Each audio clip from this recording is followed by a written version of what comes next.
It was February 1999, dark nights, fog-covered days, and the smell of gunpowder lingering in the air. Tensions between Germania and Italia were at their peak.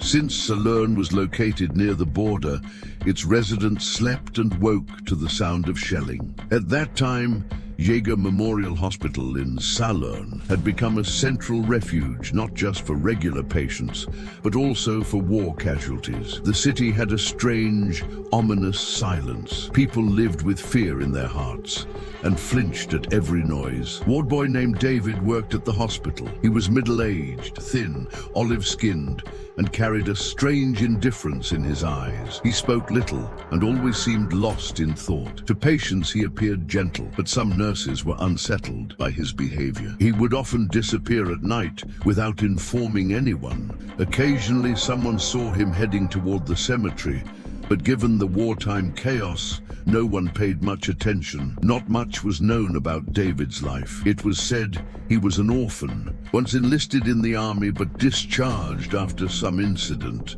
Some believed his entire family had died in the 1971 war and that he'd suffered from psychological issues since childhood. He had a peculiar habit. Whenever a patient died, he would be the first to take the body to the morgue. He would wash the corpse with great care, shroud it, and participate in the funeral preparations. But it didn't end there. When everyone returned from the cemetery, David began his grim ritual. In the foggy dead of night, he would dig up the grave, extract the body, and take it to a specific location. That location was a cold, abandoned basement in the hospital's old building, unused for years. David had turned it into his personal dwelling and lab. He skillfully dissected the bodies, separated the flesh, collected the blood in specific containers, and stored their remaining bones in an old trunk. Sometimes he cooked the meat, sometimes ate it raw, and sometimes dried it with spices. In his view, the flesh of dead humans, especially those who had died for the homeland, was sacred. He believed consuming it was a spiritual act. He didn't see himself as a cannibal, but rather as a devout soul preserving sanctity from decay. He saw it as transforming pure bodies into part of his own being, a form of spiritual connection. Weeks passed in this macabre fashion. But then a nurse named Luna grew suspicious. She had seen David sneaking out of the hospital on multiple nights and decided to follow him one evening. It was a cold night, thick with humidity and a faint scent of blood. David was sitting near a freshly dug grave, shovel in hand, his eyes scanning the surroundings. As he began to dig, Luna gasped, but her scream caught in her throat. David turned around and with lightning speed reached her when Luna regained. In consciousness, she found herself locked in a dim room filled with dismembered body parts. Some meat was wrapped in ice, some stored in plastic containers, and a pile of bonasat in one corner. Luna gathered her courage and tried to break the door. When David stepped out, by coincidence, a senior doctor, Dr. James, happened to be inspecting the hospital's basement that night. Hearing her cries, he opened the door, and the horrifying truth was exposed. The police were called. David was arrested, and during the search of his room, they found things no one could have imagined. He showed no remorse during the trial. In court, he said bluntly, "I only eat the flesh of martyrs. I hunger only for the meat of paradise." The court declared him mentally unfit and sent him to a psychiatric asylum in Vienna.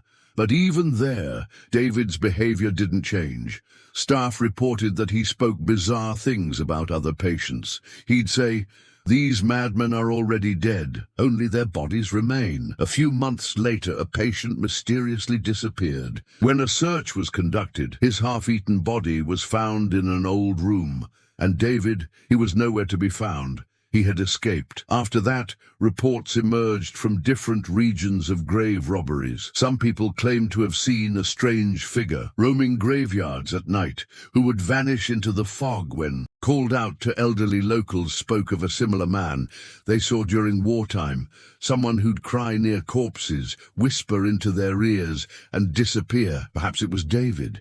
It's said that he still hides in border areas and wherever there's war or fallen bodies, he finds his way there for his sustenance. Whether the story is true or not, there are graves in Salurn Cemetery from the 1999 war where the earth remains unusually soft, as if recently disturbed. People passing by often report a strange scent of meat, blood, and something not quite human. But the story didn't end there. Over the next 20 years, whenever a major tragedy struck in Germania, whenever a body was buried at night, the next morning the grave was found disturbed. Sometimes the body was missing, sometimes only bones remained, sometimes a human tooth lay on the edge of the grave. In 2010, in a small village in the Tyrol, a similar incident occurred. A young soldier's body was buried at night. By morning, the grave was empty.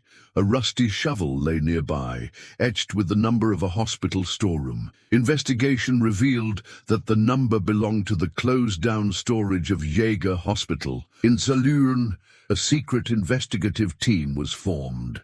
After months of connecting the dots, in 2023, an old man was arrested in an abandoned cemetery in Naples. He would extract bodies and store them in a small room. But DNA testing revealed he wasn't David. He was David's disciple. He confessed that he once lived in an old mansion behind the Vienna asylum, where an old man taught him the spiritual art of paradise flesh. That man was David. His whereabouts? Still unknown even now on foggy nights when silence is pierced by a dog's howl. Some people swear they see a thin man carrying a shovel walking among the graves and then vanishing into the mist. They say he's still alive.